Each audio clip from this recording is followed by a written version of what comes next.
we had a chance at the end of the Cold War to settle the status of Russia. It took us 2 world wars to settle the status of Germany. We had a chance in 1989-90 to settle the status of Russia, and basically the United States blew it.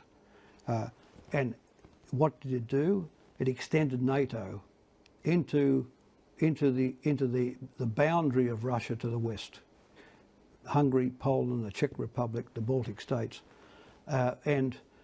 Instead of seeing these as bridges between Russia and the West, they made them outposts, Western outposts. And of course, this inflamed Russian nationalism. In a very large measure, the United States created Putin. I was going to ask you, do you think the rise of a demagogue in Russia, like Putin, was inevitable when you mount that kind of pressure on their borders? Well, it certainly didn't help. And the other thing is, you see, the Northern European plain runs from the north of France to St. Petersburg. Bonaparte went across it, Hitler went across it, and the Russians came back across it to Berlin. It's fundamentally indefensible. Yet we had Barack Obama up in Estonia recently making a speech about protecting, the Baltic states, 300 miles wide, 200 miles deep. They're fundamentally not capable of defence against Russian infantry and artillery.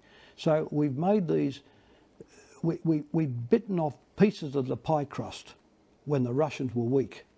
Instead of taking the longer view, this is a piece of elasticity, a bridge where we had to deal with Russia is a great state. Whatever we think about, Russia is a great state, and it has one particular characteristic. It has, alone in the world, it has the capacity to obliterate the United States. So if for that reason alone, if no other, you would have a policy towards it. You would have a policy which would be about integrating Russia into Europe. That should have been the ambition of the Clinton administration. It wasn't. It was the Clinton administration who decided to extend NATO, and the Bush administration extended it further. So I've got a final question. We're virtually out of time, but you're not suggesting that you have any sympathy, are you, for Putin's methods of arming ethnic Russians inside some of those border states, some of those hinterland states? No, Putin's a shocker, but the thing is, one bad act begets another. The West made a shocking strategic error in extending NATO at the end of the Cold War, and what we're seeing now is part of the debris from that decision. Paul Keating, fascinating as always to talk to you. Thanks for joining us. Thank you, Tony.